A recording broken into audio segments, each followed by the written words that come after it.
Здравствуйте! В эфире «Добрые люди» – программа о тех, кто считает своим долгом и призванием сделать этот мир немного лучше. По мнению экспертов, некоммерческие организации являются важным сектором экономики. И они же зачастую выступают инициаторами многих социальных реформ. О важности социальных инициатив и роли НКО в современном обществе говорилось в первом эфире нашей программы. А сегодня, по уже сложившейся традиции, предлагаю пойти от общего к частному и узнать ближе руководителей НКО, специфику их работы и обсудить ее результаты. Итак, с нами сегодня в студии представители республиканских СМИ. И дискуссия наша обещает быть интересной.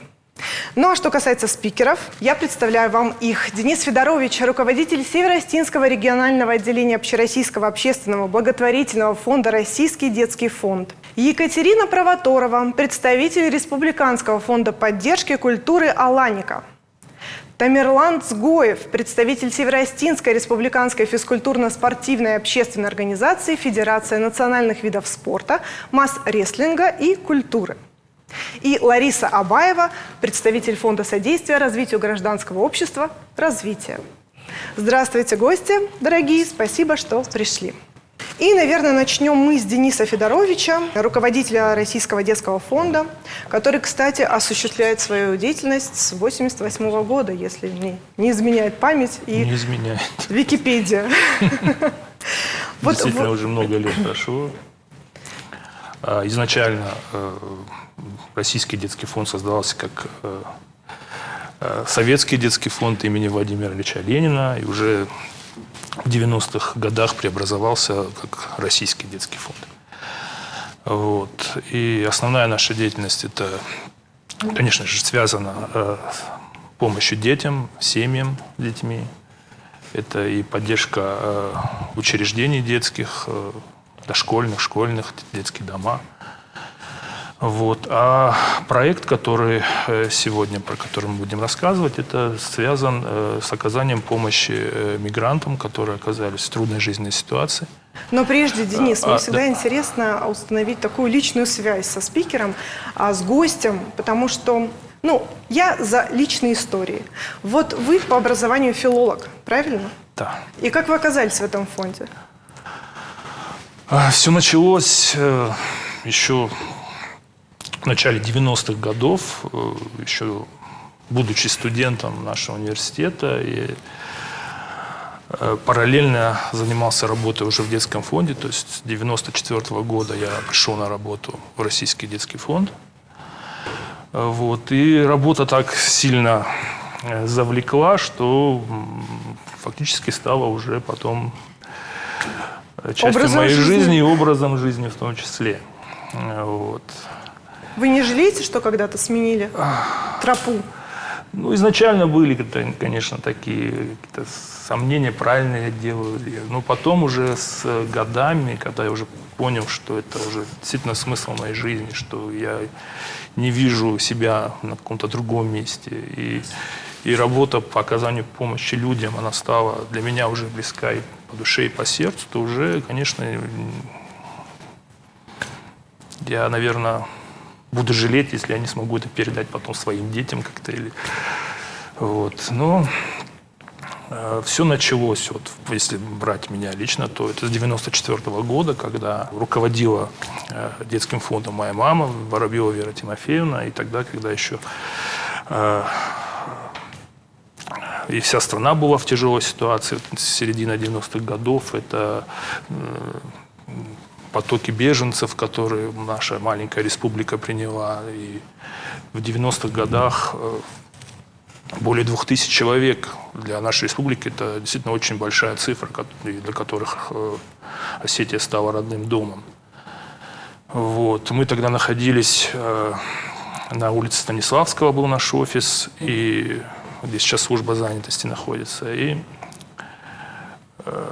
прямо перед нами, возле дома офицеров, приезжали военные грузовики, которые выгружали стариков, женщин, детей с какими-то тюками, голодные, испуганные.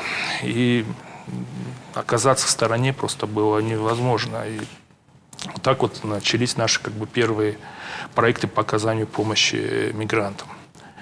Потом уже мы узнали, что в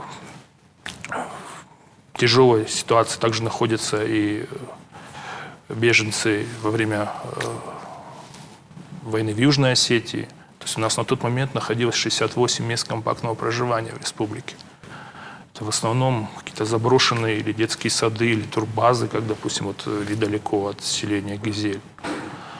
И людей колоссальное количество, которые находились действительно за чертой. Во-первых, нам нужна была и психологическая помощь, и гуманитарная, и в обустройстве. Это сейчас уже правительством делаются очень большие шаги, чтобы помочь этой категории Вот, граждан. кстати, как сейчас?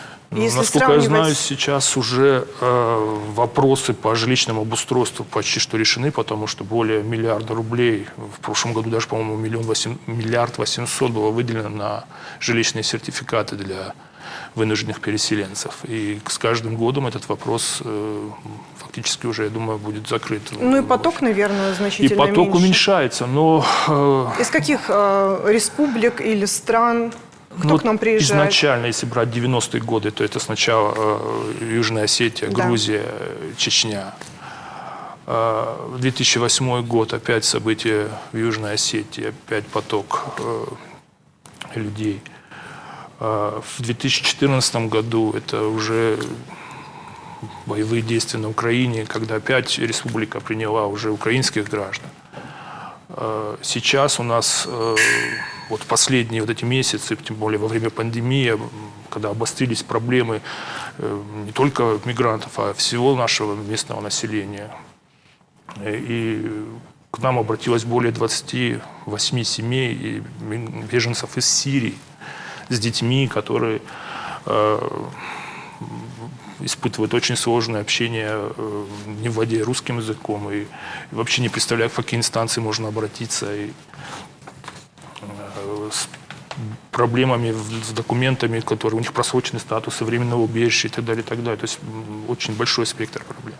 И вы все это берете? Мы стараемся не дублировать деятельность наших государственных структур, которые непосредственно занимаются такими гражданами, а стараемся немножко, может быть, как-то на себя часть этой работы взять. И преимущество в том, что мы оказываем помощь комплексно, и когда обратишься за помощью, человек может получить одновременно и юридическую консультацию, и тут же ему может при необходимости оказана быть и гуманитарная помощь, и рассмотрены вопросы по жилищному обустройству, и доступе к образованию, и, может, какие-то медицинские проблемы, психологические.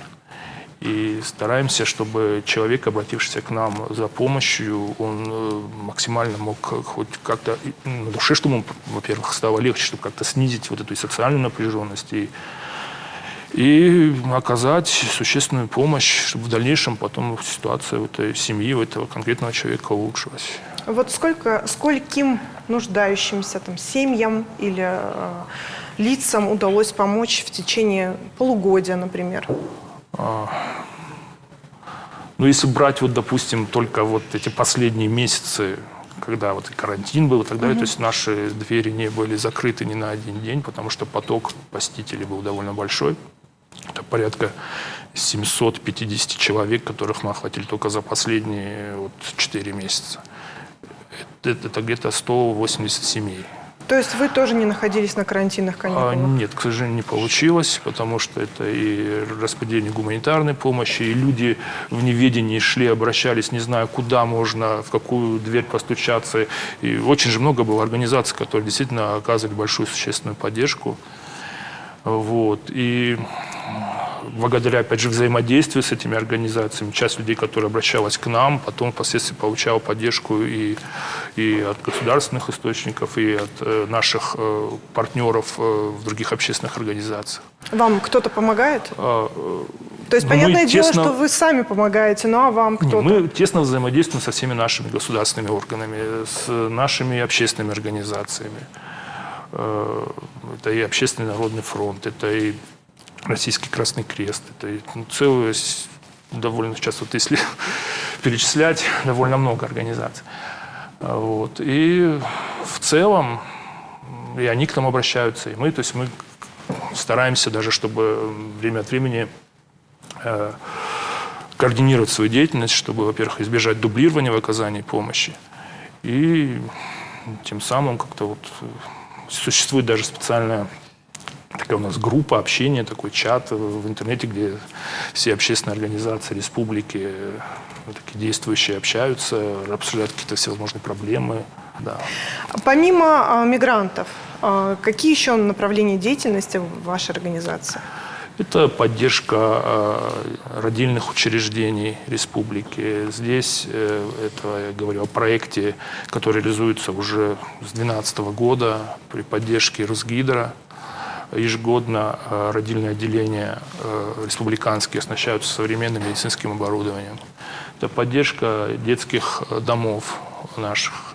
Сейчас вот реализуется проект по поддержке детского дома Хуртен, реализуется проект по поддержке школы-интерната коррекционной в Моздоке. Реализуются проекты по поддержке детского творчества. Это на базе школ мы поддерживаем всевозможные кружки творческие, где детки занимаются рукоделием, рисуют, лепят, что-то мастерят. Поддержка детских спортивных секций. В настоящее время сейчас мы оказываем помощь в селе Балта. Есть, оказывается, очень интересная секция борьбы, где воспитываются настоящие чемпионы. И в данный момент мы сейчас приобретаем необходимый спортивный инвентарь для начинающих наших борцов, которые потом, я уверен, прославят нашу республику на весь мир. Я знаю, вы еще и помогаете старшеклассникам с профориентацией. Это такое? проекты, которые реализуются совместно с нашим комитетом занятости. И все это реализуется в рамках президентского гранта, который мы уже 4-й раз стали получателями президентского гранта. В рамках этих мероприятий как раз такие акции реализуются. Это различные экскурсии на производство. Выезжают детки из сельских районов, знакомятся со специальностями различными в разной сфере. То есть мы посещаем, допустим, в Хаталдоне ферму «Березка», где детки смотрят, как ухаживать за коровами, за телятами. Не так давно были в фермерском хозяйстве, где 5-метровые гроздья помидоров растут прямо из мешков, не из земли. Это вообще какая-то сказка. В Дзаурикау. Рыбное хозяйство пастили ребята. То есть тем самым как-то привлечь детишек к сельским каким-то профессиям, специальностям, может даже тем самым может как-то заинтересовать их оставаться на селе. Основная задача – это показать привлекательность той или иной профессии. Дети заинтересовались? Интерес есть, но большинство, конечно, видят себя в городе, в каком-нибудь... Программистами, наверное. Программистами, юристами. Но в то же время такие же специальности необходимы и в сельской местности. То есть создавать условия надо и на селе тоже. Денис, а что касается президентских грантов?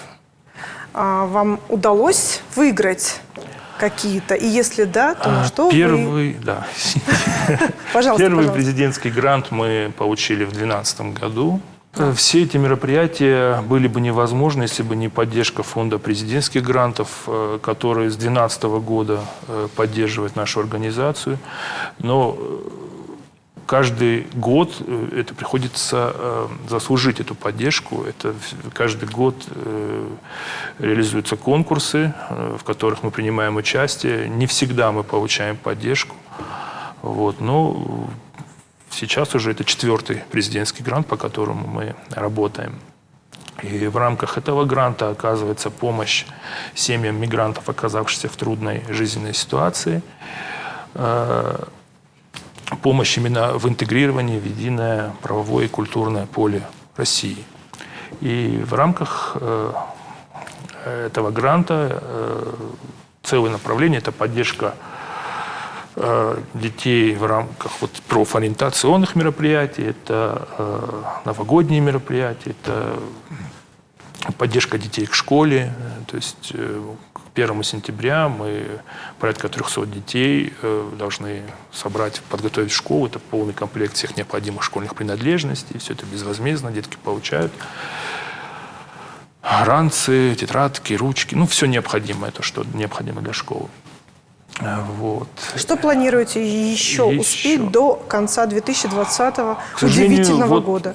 Все вот эти наши мероприятия очень сильно мы с ритма сбились, потому что многие мероприятия массовые, почти все мероприятия, они не почти, а все с детьми. Из-за карантина пришлось перенести большинство мероприятий на осень, и сейчас вот именно с сентября нам придется в таком очень ритме работать, чтобы успеть все это реализовать. Горячая пора у вас осенью Горячая начинается. пора у нас начнется осень. Опять же, культурные всякие мероприятия. Это будет у нас выставка, интересная выставка, выставка детского рисунка. Называется «Осетия. Мой общий дом». Это совместно проводится с городским отделом культуры города Владикавказа. Помогает очень нам художественная школа наша. В выставке принимают детишки со всей республики на базе научной нашей библиотеки. Примерно состоится в ноябре, планируется ее открыть, и до конца года будут выставлены работы. Это выставка-конкурс, то есть ребятки, которые примут участие, получат шикарные призы, дипломы и так далее, и так далее. Это уже не первая наша выставка, мы стараемся каждый год проводить. Ну что ж, я думаю, многие наши телезрители услышали, запомнили и посетят эту выставку. И я напоминаю, что у нас в студии также присутствуют представители средств массовой информации. Наверное, мы дадим им слово. И Денис будет держать ответ. Газета «Рашсенат», Валерий Гасанов. Можно вопрос мой касается законов, которые направлены на защиту детей, пострадавших в террористических актах. Значит, какое влияние оказывает фонд на законотворчество вот именно в этой сфере, в плане защиты детей, не жертв, а пострадавших в террористических актах? Спасибо. Здесь немножко не к нам даже вопрос. Или какая помощь оказывается этим детям от фонда именно? Детки, пострадавшие во время террористических актов, это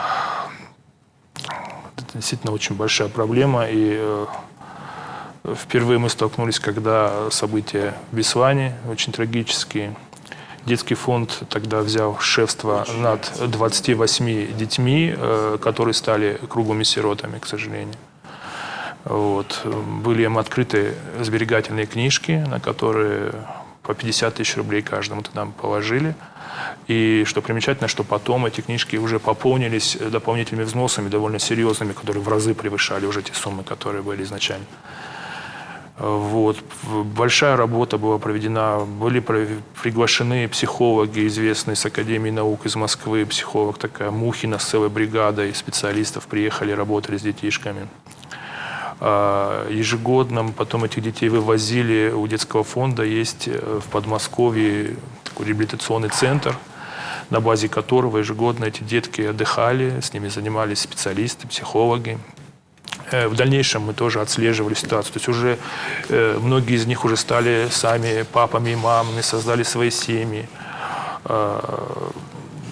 Продолжаем общаться, не теряем связь и стараемся быть в курсе всех проблем. И не только проблем, но и каких-то радостных событий, которые происходят у ребят. Спасибо. Вот. И плюс еще Южная Осетия, к сожалению, в 2008 году в Цхинвале интернат детский, который во время бомбежки, детки просто хаотично выбегали оттуда и в разные стороны разбегались. Мы потом большой поиск вели их. Люди хватали, просто в машины сажали и увозили. 180 детей из Цхинвальского интерната в итоге первое время просто не знали, где они находятся. И также потом этих всех детишек мы регулярно вывозили в Москву, опять же, в этот реабилитационный центр. Очень тесные у нас сейчас контакты, отношения с Цхинвальским интернатом. Вот. И не дай бог, чтобы такие ситуации, конечно, повторялись. Да, это ужас. И то, что касается законов, здесь, конечно, мы немножко не можем что-то изменить или принимать какие-то решения в этом отношении. Но помогать таким детям – это долг каждого. Спасибо большое. Я вам, наверное, пожелаю, чтобы вы темпы свои наращивали, больше, чтобы ничего вас не сбивало вот с этого самого Спасибо. ритма. Спасибо вам за большое, Денис. И в продолжении детской темы, а также темы материнства, отцовства, предлагаю передать слово Ларисе Абаевой. Все-таки Фонд содействия развитию гражданского общества развития, опять же, занимается сохранением семьи, ее целостности, пропагандирует важное значение семьи. Все верно? Все верно. И еще это- такой момент, когда ждать демографического скачка.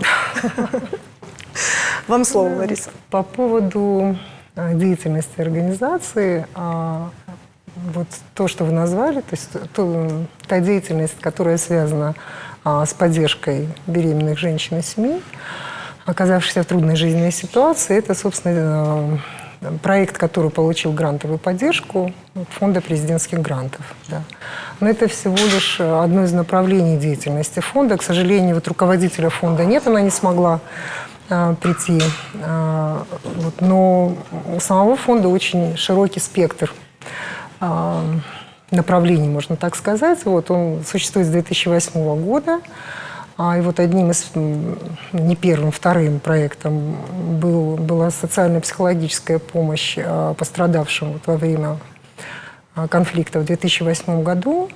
И я тогда была психологом в этом проекте. Мы занимались психологической реабилитацией населения, но была еще часть там, социальная помощь и мониторинг состояния. Вот там был большой проект, насколько я помню. Вот. А после этого было много проектов. Правда, поддержку фонда президентских грантов получил только вот этот последний проект, но были много других проектов, и в том числе поддержанные ЮНИСЕФ, тогда еще действовал на территории. Вот.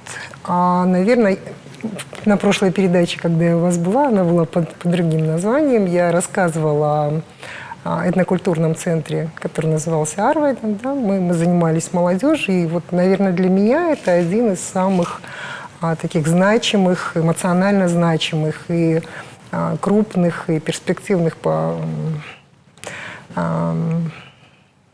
последствиям, что ли, да, проектов. Потому что он был и по времени, вот 6-7 лет мы занимались, и там было очень много разных направлений деятельности по работе с молодежью, которые дали, на мой взгляд, очень хорошие результаты. И я точно знаю, что многие из видов деятельности, вот, из форм работы с молодежью, они сейчас живут, развиваются, не знаю, там, распространяются, наверное, да, получили какую-то дальнейшую жизнь, но вот начиналось как-то это у нас, и я с большим теплом вспоминаю этот период. Я надеюсь, что, может быть, он еще будет жить, потому что одно из направлений называется Арвайден Тур. Сейчас оно еще продолжает функционировать. Вот девочка, которая была одна из активисток, она, несмотря на то, что уже скоро ждет третьего ребенка, она продолжает этим заниматься, увлечена. И у нас очень многие наши ребята, они сейчас сами работают гидами, экскурсоводами, очень любят свою республику, знают ее, и это очень приятно наблюдать. Вот это один из проектов был. Я могу долго перечислять, правда, было очень много проектов, маленьких, крупных, много времени займет, поэтому не буду. А вот проект, который поддержал Фонд президентских грантов, который, точное название длинное, в общем-то, комплексная помощь, поддержка, сопровождение, вернее, там, беременных женщин, оказавшихся в трудной жизненной ситуации, и членов их семей вот, во время беременности и до 3-летнего возраста ребенка. Как я уже рассказывала на каких-то там встречах с представителями СМИ и, собственно, на передачах, идея проекта родилась из доабортного. Руководитель проекта Алена Рубаева и я, мы вот работали долгое время на так называемом доабортном консультировании. Вот, и в процессе общения с женщинами, в общем, приходило понимание их проблем, важности каких-то направлений работы, именно с ней поддержки их в этом. Вот. И как так родился проект, мы стали обдумывать, как это можно было бы сделать, написали, вот, ну, правда, не с первого раза, вот, со второй подачи получили поддержку грантовую. Я не могу не спросить, понятное дело, что мы не персонифицируем, Да. но вот что двигало женщинами, которые решились на прерывание беременности, ну, если мы в процентном соотношении больше, каких причин? Больше, ну, по крайней мере, из тех причин, которые обозначались, больше были социально-экономические, конечно. Да, это проблемы с жильем, с материальным обеспечением, с финансовым обеспечением. Вот. И, к сожалению, это та часть проблем, на которую вот в проекте можно было повлиять только частично.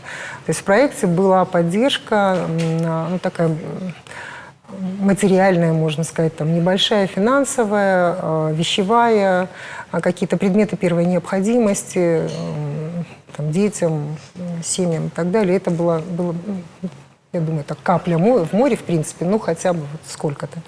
Вот основная причина, которая называлась, все-таки была социально-экономическая. Но так как я профессиональный психолог, вот, я точно знаю, что часто обозначаемые вещи не являются реальной причиной. Да? Вот. И за ними стоят какие-то психологические проблемы, проблемы взаимоотношений в семье, проблемы ощущения себя незащищенной у женщины, да? Отсутствие безопасности. Да? Собственно, женщина, ну, как и в природе, да? Самка может родить, может вывести потомство только когда чувствует себя в безопасности. Вот. Люди в большой части тоже, можно сказать, животные. В общем, нам это не чуждо. И это базовая потребность. Потребность безопасности, в которую включена, собственно, экономическая безопасность, да, наверное. Вот. И та психологическая безопасность и поддержка, которую обеспечивает супруг или вот вторая половина. Было много проблем, которые были связаны именно с психологическим состоянием семьи и взаимоотношений. Вот. Вам удалось кого-то отговорить от этого решения? Ну, вот я очень реагирую на «отговорить» слово, потому что, ну, я точно не отговаривала. Да? Когда я отговариваю, я беру на себя ответственность за решение человека. Вот на это я точно не имею права. Я могу помочь посмотреть на ситуацию по-другому, могу помочь увидеть ресурсы, которые есть у женщины, могу вместе с ней еще раз более, может быть, непредвзято посмотреть, поискать ресурсы, на которые она может опереться. Да? Где-то встретиться со страхом, где-то прожить его, где-то там проработать, и вдруг оказывается, что не так все безвыходно, и на самом деле можно. И да, ну вот у меня меньшее количество, там, за тот период, пока я работала, но я точно знаю, больше 60 детей родилось. И у меня нет сведения, ну я обычно там собирала сведения, кто сохранил, а кто нет, у меня нет сведения более чем о 100 женщинах. То есть они не пришли на аборт, вот, но по тем или иным причинам я не смогла с ними связаться. Вот, ну, подозреваю, что там есть тоже часть, из них часть сохранила. И у Алены там больше около 100 деток, по-моему, тоже сохранили. Но, ну, да, вот. Есть такой отрывок в моей жизни. И это приятно. Приятно, когда присылают фотографии, потом видеть деток этих. И мы до сих пор со многими в ВКонтакте, несмотря на то, что проект закончился, он уже закончился почти год, ну, скоро будет год, как закончился. Вот. Но мы все равно сохраняем отношения, находимся в контакте, оказываем помощь, когда обращаются психологическую, понятно, так или иначе, это вне зависимости от того, работает проект или нет. У нас есть еще сохранился чат в мессенджере, вот, где общаются наши мамы, уже мамы теперь. Вот. И очень приятно, потому что чат живет сам. они постоянно взаимодействуют, они советуются, они оказывают друг другу поддержку, они делятся там То есть вещами, ваши услуги даже не медикаментами. всегда необходимы. Вот, вы знаете, это самое правильное на самом деле, когда дело начинает жить само. Да, и очень приятно. Они организовываются в какие-то там группы самостоятельно, они там покупают. Ну, в общем, у них чат самоподдержки. Время от времени мы там помогаем как-то. Вот. И еще хотелось бы сказать большое спасибо. Жанна Ганина, это консультант по грудному вскармливанию, которая до сих пор остается в чате, она до сих пор консультирует всех обратившихся совершенно бесплатно. Да, и это очень приятно, потому что специалист очень высокого уровня, очень хороший человек. Лариса, ну все более или менее понятно с тем, как у нас дела обстоят с материнством и детством, а вот насчет отцовства все очень как-то смутно, и хочется понять, какая работа здесь ведется, и вообще, насколько у нас отцы отзывчивы и контактны, и что там за проблематика? Ну вот, можно сказать, наступили вопросом на больную мозоль, наверное. Потому что, да, в проекте предусматривалось, ну, не только материнство, он звучал как материнство и отцовство. Вот, и родительство, скажем, осознанное родительство такое. Вот. Естественно, отцы – это ровно половина. Успеха всего предприятия. Да, да, может быть, иногда даже в чем-то больше. Да, и мы очень рассчитывали, что отцы будут более активны. Потому что у нас было много таких лекционно-семинарских занятий, практических занятий, направленных по перинатальной психологии, по занятиям вели гинекологи, по вопросам там, протекания беременности, да, каких-то особенностей и так далее.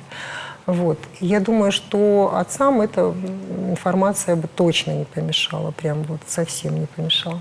К сожалению, все-таки в нашей ментальности как-то это вот не очень развито, скажем, да, когда мужчина вместе, ну или интересуется этой темой, да, или как-то поддерживает жену, когда она на занятиях. Вот мы надеялись, что там у нас была йога для беременных занятий, что как-то мужчины будут в этом тоже участвовать, помогать. Но, к сожалению, вот надеемся на следующее поколение. Зато в нашем проекте был большой кластер такой отдельный, он был психопросветительский скорее.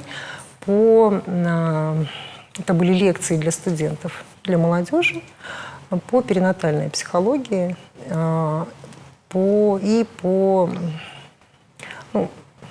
предохранению, наверное, что ли, по такой контрацепции. грамотности, да, по контрацепции, скажем так.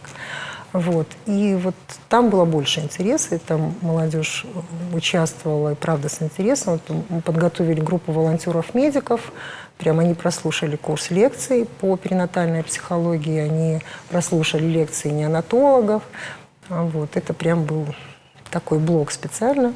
Там, естественно, были ребята, и мужчины. Я очень надеюсь, что те, кто сейчас там движется в этом направлении, они, когда будут готовиться стать отцами, вот, будут уже более осознанными отцами, будут понимать, насколько велика их роль в психологическом здоровье семьи.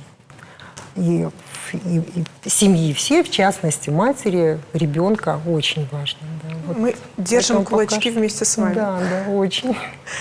Давайте передадим Я слово всё равно представителям СМИ. подключилась. Вы помогаете семьям молодым, которые только что образовались, в плане решения жизненных, бытовых вопросов, может быть, вот, психологических вопросов. Вот к вам обращаются такие семьи? Ну, сейчас уже проект закончен, к сожалению, поэтому вот семьям можем помогать, так как я еще вот руководитель Государственного центра медико-социальной психологической помощи, у нас есть бесплатная психологическая помощь, сопровождение, да, к нам обращаются, но, к сожалению, часто обращается все-таки одна из сторон, обращаются и мужчины тоже, вот, чаще женщины, но, как правило, на семейное консультирование идут значительно сложнее. Ну, редко можно обоих членов семьи привести на консультирование. То есть запросов так не поступает. Иногда, когда приходит женщина, например, девушка, она может привести мужчину. Но это бывает достаточно редко. Опять-таки отсутствие культуры, как культуры понимания процесса, культуры обращения к психологам за психологической помощью у нас пока что, к сожалению, нет, но мы в этом направлении работаем. Вот, я думаю. И еще такой вот один момент. Испокон веков в Осетии была преемственность поколений, она была очень крепка. И хотелось бы такой вопрос задать. Сейчас многие осетинские семьи идут по пути европейских семей, где институт преемственности поколений, он не так виден. А это помогало в воспитании детей, когда семьи жили с свекровью, там, с свекрами, когда жили они, вот это составляло одно целое. Сейчас вот эта грань, она, к сожалению, не видна и очень размыта, так сказать. И это очень плохо влияет на сами семьи, на воспитание младших. Это, во-первых, они отдаляются от старших, и очень плохо получается так, что владеют родным языком, познают осетинские обычаи, нравы. Вот как вы на этот вопрос ответите? Нельзя ли вот эту преемственность сохранить в семьях? Иронавый же он, овщинта шачинзы тима кусардышты, лапута шафтима кусардыштыма, шашивалаты кукомылкотой, удусы уавар, удусы уагуди фидаровард. Нанатаю авданы жарчта котой шагыцыл харафырттан сотан ныртаусы хабар нали бира иром бинонта асыдышты Европа як бинонта сардуаджи фандагл мауи ирыштонан мамагашка хорзинат нахаши урдыгай савы Хищертай саву куджона мафтама ихдаудар, в шармдар, в жагдар, алсидар. Маусы хабару такка ирыштоны тынг шагашша гуавары. Хищтерта шакаштартима кайна сарын, сыма каштарты шахищтартима сарын кайна фанды. Йосы уавар, йосы кутаджита сыжақсына. Спасибо. Я, может быть, не совсем поняла вопрос. Это мое мнение просто по поводу того, хорошо это или плохо. Да, вот ваше. Потому что если говорить о влиянии на этот процесс, то, наверное, это все-таки не в компетенции там, фонда, некоммерческого фонда. Да, вот. Если мое личное мнение, то мне на самом деле сложно ответить на это. Я понимаю как плюсы, но в силу того, что достаточно долгое время была в этой этнокультурной теме, можно сказать, да? Я понимаю плюсы, но вижу и минусы какие-то. И есть совместного проживания поколений на одной площади. Потому что есть такой, понимаете, социокультурный контекст, да, и то, что было какое-то время назад совершенно правильным, эффективным, единственно возможным по форме, да, вот, сейчас, может быть, не всегда приемлемо и вызывает там разные конфликты. Но вот тогда вопрос, наверное, нужно ставить так. Как можно, как обозначить то ценное, что мы хотим сохранить, да, и в какой форме тогда можно это передать и сделать. Вот, не просто вот калькировать, вот ровно так нужно делать и никак иначе, потому что все-таки с изменением социально-исторического контекста меняются и формы. Да? Вот. А как сохранить самое зерно и самое ценное, но при этом сделать это максимально, не знаю, экологично, что ли. Вот.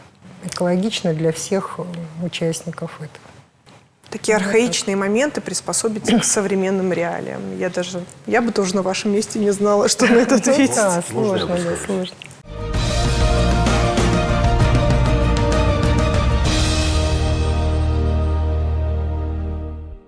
давайте поговорим о спорте, о важности спорта, которую сложно переоценить, и в то же время малоподвижный образ жизни и интоксикация современного общества вот этими гаджетами, теми же мессенджерами, теми же социальными сетями. И вот как раз-таки ваша Федерация национальных видов спорта, масс-рестлинга и культуры занимается тем самым, чтобы ситуацию как-то переломить и все-таки как-то настроить наше молодое поколение на нужный лад, привить им любовь к спорту. И что входит у нас в национальные виды спорта, пожалуйста, тоже. Вам слово. Спасибо. Ну, кратко скажу о том, что Федерация национальных видов спорта, масс-рестлинга и культуры занимается не только спортивным направлением, но и культурным. То есть у нас среди проектов, которые мы за тот короткий период начали реализовывать и реализовали, это, наверное, вы слышали дублирование мультипликационных фильмов на астинский язык.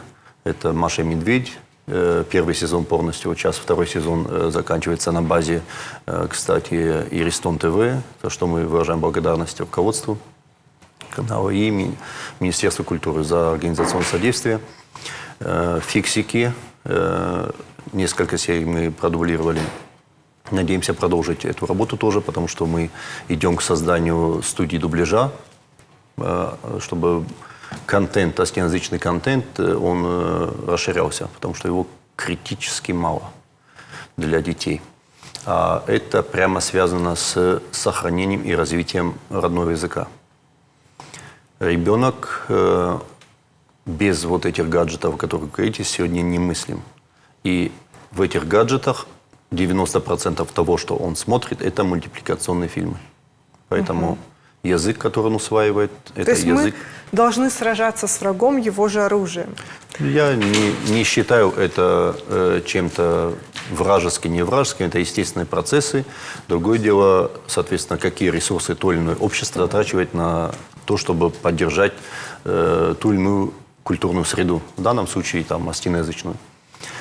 Если мы говорим о иных проектах, у нас был еще проект, и есть проект, он, к сожалению, чуть-чуть приостановился ввиду определенных экономических, в основном, проблем. Это проект, который мы назвали «Шладон», родники, да, родник. Мы выбрали по республике на наиболее популярных туристских маршрутах родники, которые рядом находятся, и озадачились тем, чтобы их облагородить, обустроить, сделать объектами туристской привлекательности. Вот. Это в основном на всех основных трассах, в том числе федеральных, республиканских, где те же самые туристы могли бы остановиться, спокойно попить водички, чистой водички и так далее. В рамках этого проекта мы провели субботники совместно с Министерством природных ресурсов и экологии, почистили, вывезли большое количество бытового мусора вокруг этих родников, потому что да, родник ассоциируется с чем-то чистым, питьевая вода. Вот, при поддержке и при помощи Роспотребнадзора мы добились того, чтобы родники включили в ежеквартальный мониторинг источников чистой воды. По каждому роднику из этих перечисленных 11 родников были проведены исследования. Было подтверждено, что это вода питьевая, она годится для питья. Вот. И дальнейшая задача – это уже, собственно, благоустройство территории вокруг и вблизи этого родника, чтобы можно подойти без грязи, без ничего, спокойно попить водички, и чтобы функционирование самого источника было безопасным, да? Чтобы он не исчезал, бывает такое, да? Далее это обозначение там, дорожных знаков, там на подъездах питьевая вода, чтобы люди могли загодя знать, что вот подъезжаем мы к источнику питьевой воды. И знаков туристской привлекательности. Об этом еще рано говорить, но тем не менее. Вот это такой проект, длящийся у нас, и мы надеемся его постепенно доводить до ума, хоть по одному роднику в год, но делать. В этом мы предварительно разговаривали с кафедрой архитектуры ГМИ, чтобы вот эти все проекты в рамках там студенческих, дипломных и так далее работ, они были представлены уже, чтобы мы могли без привлечения дополнительного финансирования что-то получить уже живое. Вот. Ну, к сожалению, как я уже сказал, чуть-чуть мы застопорились, отвлеклись на другие тематики, ресурсы тоже ограничены, да? Вот. И вот совсем недавно, потому что вот из-за этой пандемии наши проекты чуть-чуть тоже просели по спорту массовые. Вот, запрет на проведение массовых мероприятий, он сказался и на нас. И мы решили вот в этот просвет реализовать то, что вы говорили, гаджеты и прочее. Мы мультимедийный проект, интернет-проект, если быть точнее, да, назывался «А-тест». Тест на знание астинского языка.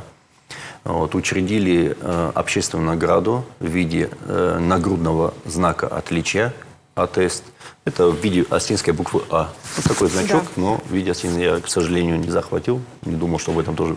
Придется позвать вас еще раз со значком. И обязательно. Значки, кстати, мы уже получили. Сейчас отрабатываем удостоверение, потому что это полноценная награда за определенный уровень знания астинского языка.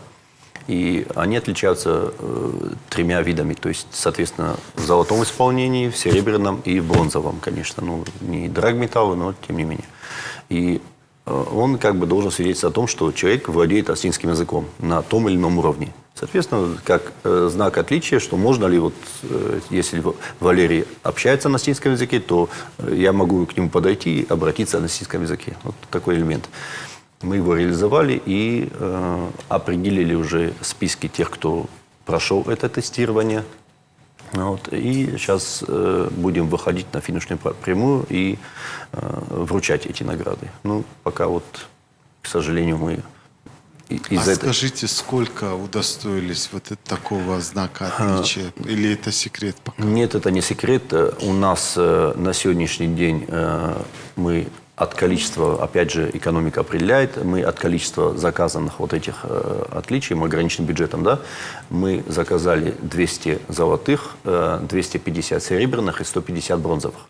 И, к сожалению, на золотые значки до 200 мы не добрали. Вот, а серебряных оказалось больше, и бронзовых, ну, достаточно.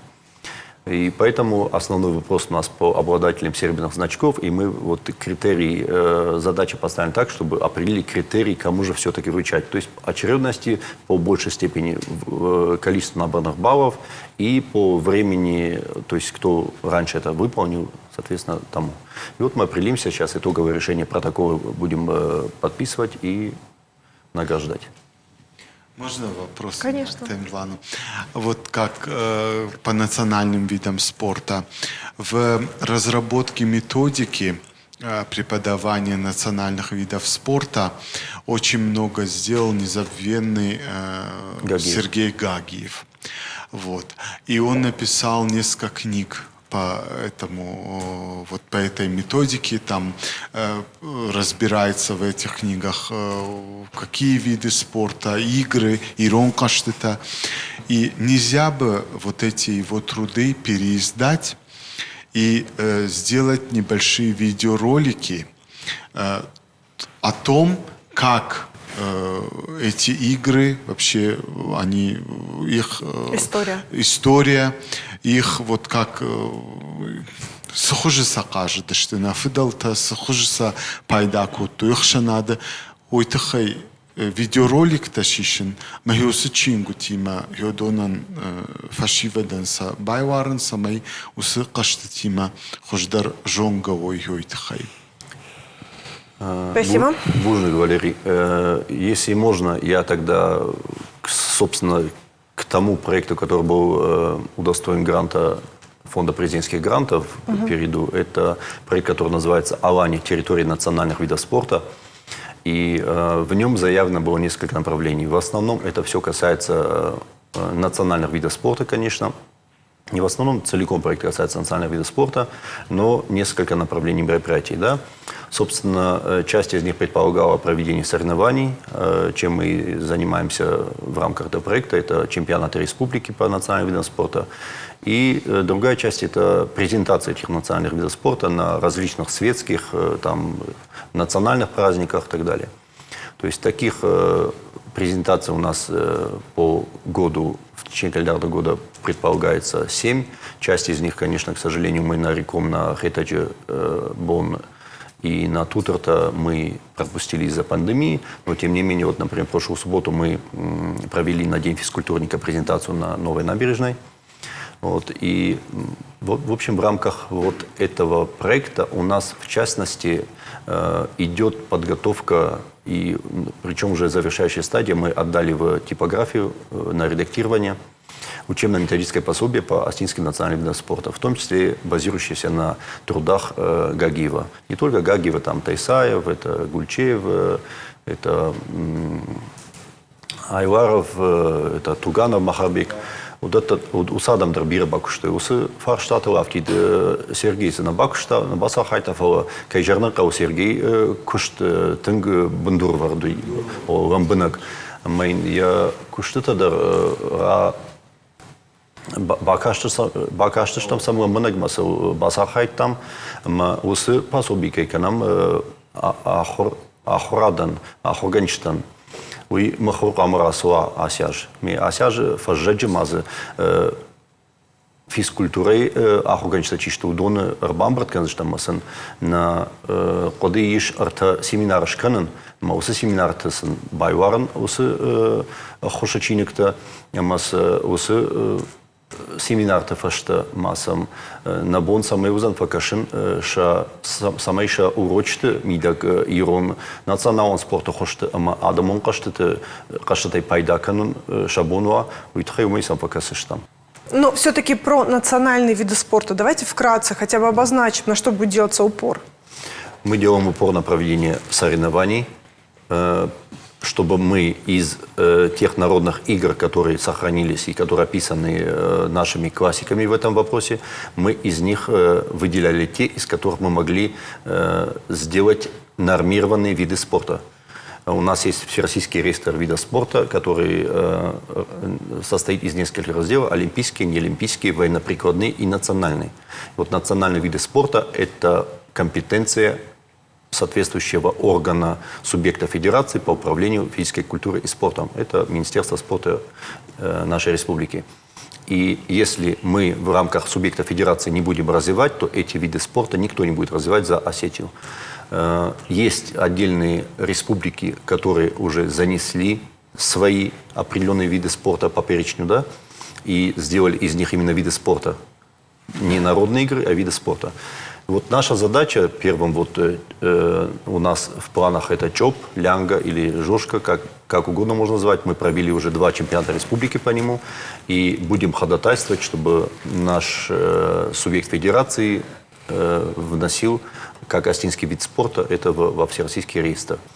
Задача такая. Второе направление это, как я уже сказал, презентации. И до осени у нас несколько презентаций еще, надеемся, что будет. Далее это выезды наших спортсменов на те соревнования по национальным видам спорта, которые проводятся на общероссийском и на уровне отдельных субъектов, межрегиональные, да. И третье это учебно-методическое пособие, семинары с учителями физкультуры, чтобы могли пользоваться национальным видом спорта в физическом воспитании детей на территории республики, в школах и в СУЗах. Далее у нас отдельными мероприятиями предусмотрены, скажем так, взаимодействие с ячейками, гнездами так называемыми, да, где эти национальные виды спорта могли бы культивироваться. Например, мы очень тесно взаимодействуем с Ардонским техникумом. Да? Мы им, соответственно, предоставили вот для масс-рестлинга доски, детская и большая доска. 46-я школа Владикавказская. Вот сейчас национальная аланская гимназия, предварительная договоренность есть, и мы тоже собираемся передавать определенный инвентарь для занятий национальным видом спорта. 13-я школа, мы взаимодействуем, там у них есть кружок по этнокультурному развитию детей. И тоже мы активно с Розой Тандеевой взаимодействуем. Она участвует со своими детками в наших презентациях и так далее. То есть направлений развития много.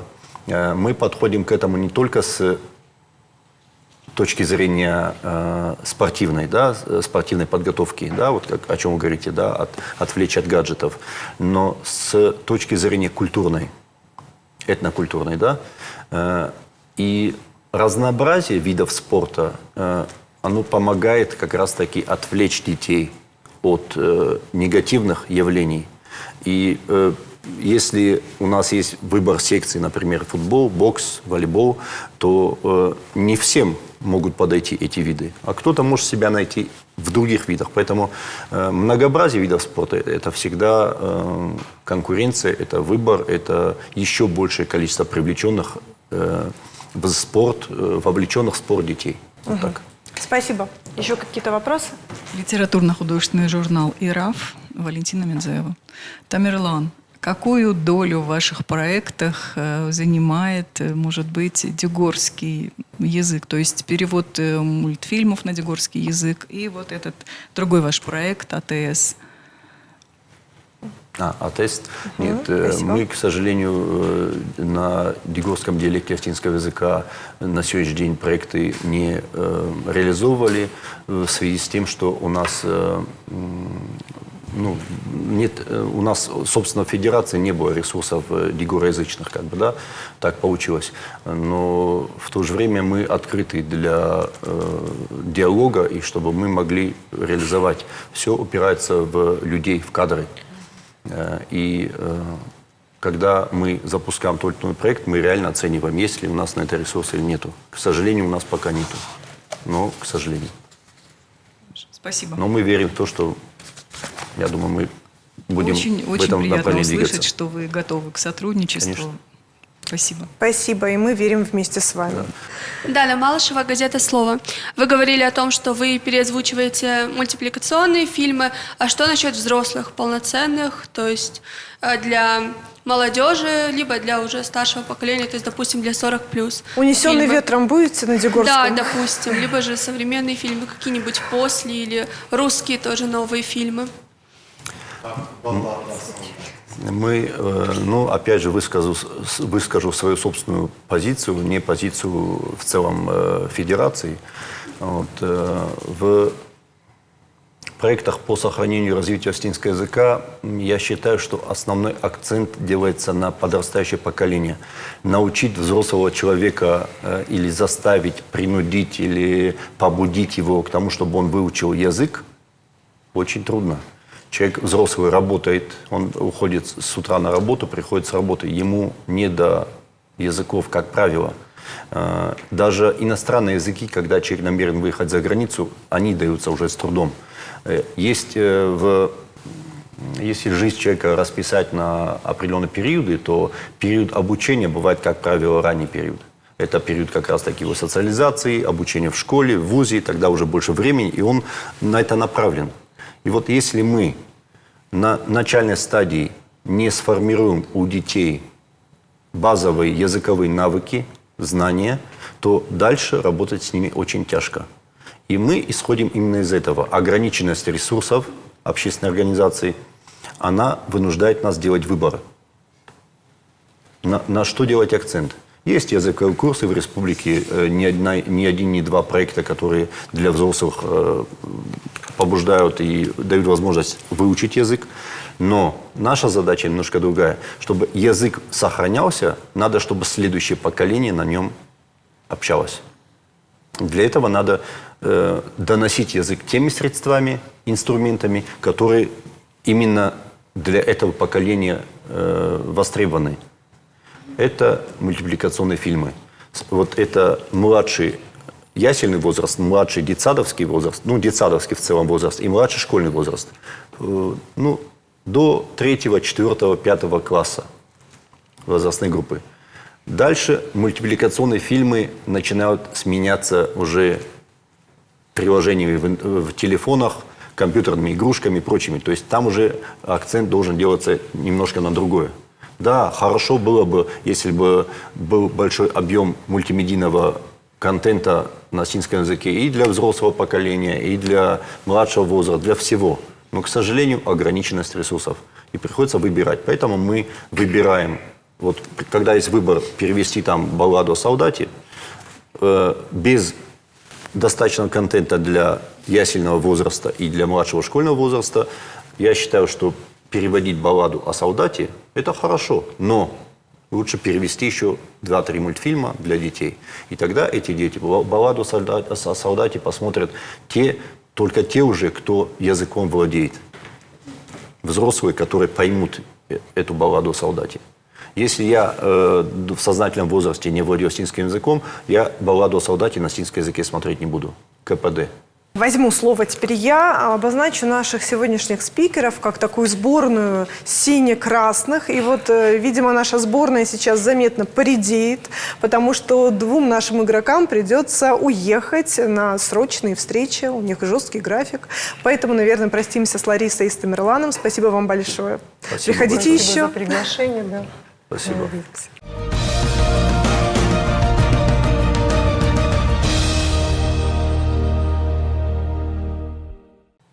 Екатерина Провоторова совместно с фондом поддержки культуры «Аланика» занимается тем, что помогает людям с ограниченными возможностями здоровья почувствовать себя настоящими творцами. Вот как? Давайте расскажет она сама.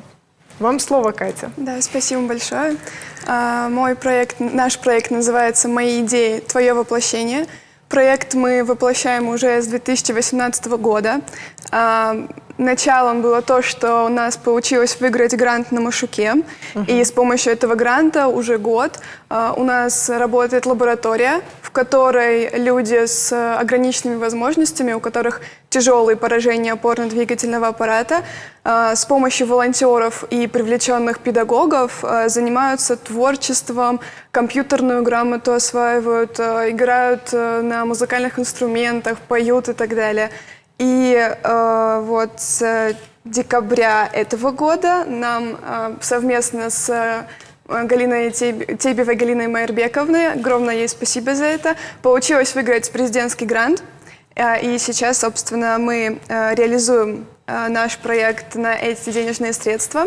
Если говорить подробнее, то вся суть проекта в том, чтобы дать понять, что люди с ограниченными возможностями – это такие же люди, которые хотят реализоваться.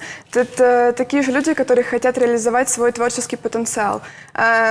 Почему я так смело об этом говорю? Потому что моя сестра, к сожалению, больна, и она не может сама рисовать, но она придумывает платья, придумывает модели для платьев, которые мы уже шьем, уже у нас были выставки и так далее. И ей в этом, собственно, и помогают наши волонтеры. Также сейчас находятся именно добрые люди, которые совершенно безвозмездно, бесплатно приходят к нам в лабораторию и помогают нашим ребятам раскрываться и находить какие-то свои новые таланты. Например, к нам приходит Сослан Плиев, он учит ребят стендапу, и это очень помогает им принимать себя такими, какие они есть, именно в такой юмористической форме, и это очень важно на самом деле. Также приходит стилист по мужским стрижкам, который помимо того, что делает эти стрижки, он еще и учит. И это очень важно, потому что ребята чувствуют себя равными, и они знают, что могут потом в будущем, например, даже пойти работать по тем специальностям, которым они сейчас обучаются.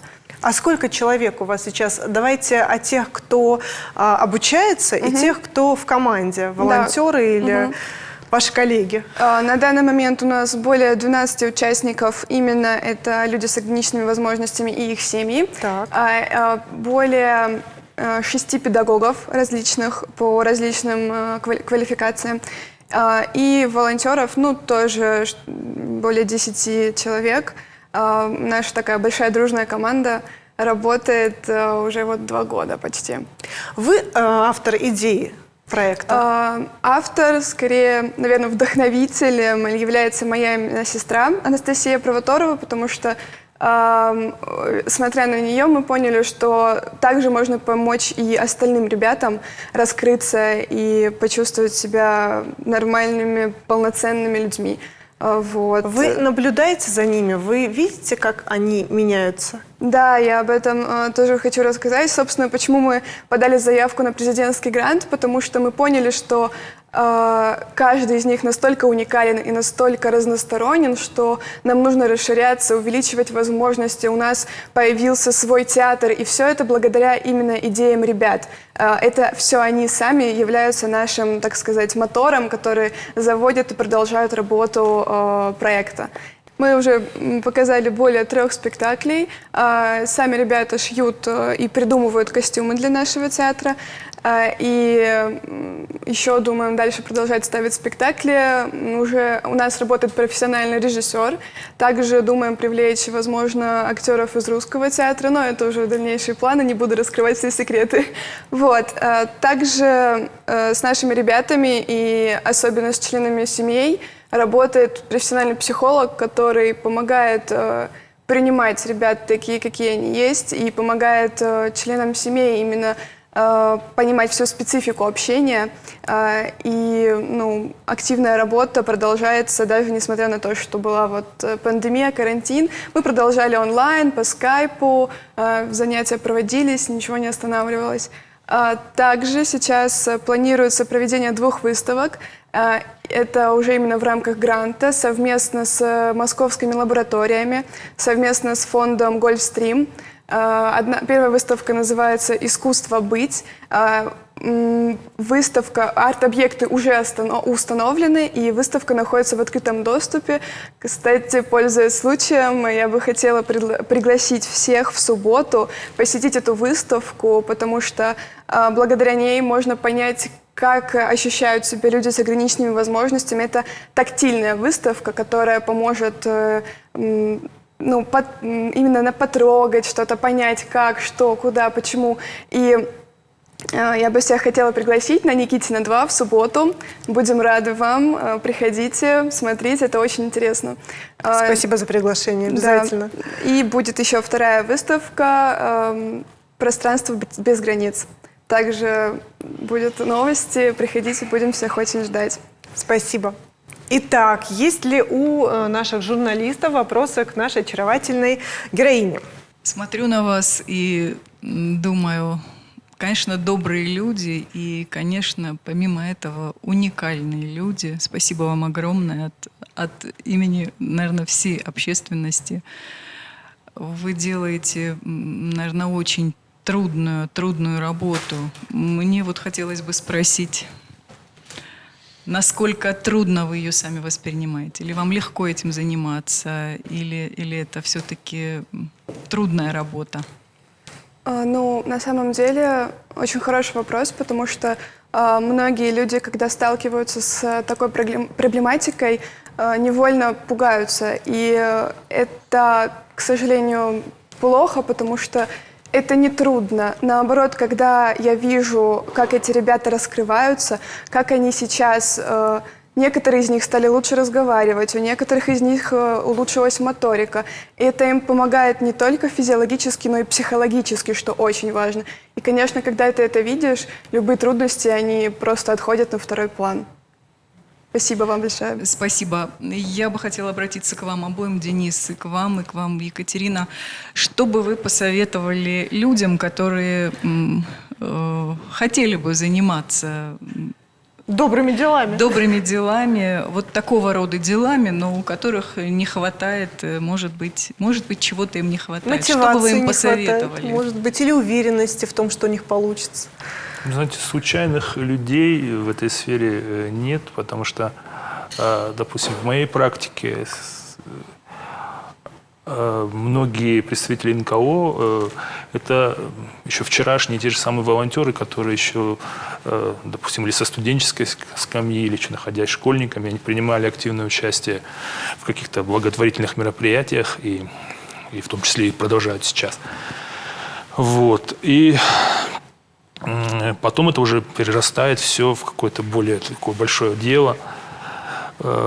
Начинать надо прежде всего, наверное, с любви к людям, делать это от души, от сердца, чтобы не ставить перед собой какие-то цели, не относящиеся к благотворительности. Потому что сейчас, к сожалению, в связи с большой государственной поддержкой президента, создаются под гранты общественной организации, которые пытаются написать проект. Именно вот какая-то коммерческая составляющая на первом месте идет, а не оказание помощи человеку, который оказался в беде, оказался в трудной ситуации. Вот, поэтому любовь должна быть к этому делу, и все всегда получится. А там уже дорога вырастает под ногами идущего. Да. Спасибо, Денис. Спасибо, Екатерина. Какие-то еще вопросы? Вы говорили о том, что вы посоветовали людям, которые хотят чем-то заниматься, но у них нет мотивации. А у меня бы, наверное, был такой вопрос. А вдруг у людей просто нет идей? Каких, по вашему мнению, проектов не хватает сейчас? Очень сложный вопрос, на самом деле, потому что в любой сфере можно найти пробел или проблему, которую, если появится желание, можно решить. Поэтому я считаю, что каждый человек сам для себя должен определить, в какой сфере он хочет сделать именно доброе дело и помочь людям. Спасибо. У нас, кстати, очень много хороших идей. И если взять вот молодежный форум, который сейчас, Катя озвучила, Машук, то есть большинство проектов как раз вот именно из Осетии побеждают, потому что действительно идей у молодежи сейчас очень-очень много. Именно хороших идей. И дай бог, чтобы они реализовывались. Ну и потом, мне кажется, что всегда можно присоединиться уже к готовой команде и стать членом одной из них. Очередной добрый эфир у нас получился. И на сегодня это все. Нам представится еще много встреч с добрыми людьми и их личными историями про то, как сделать этот мир чуточку лучше. И, как говорил великий Далай-лама, будьте добры, когда это возможно, а это возможно всегда. Спасибо большое. Спасибо. Всего доброго.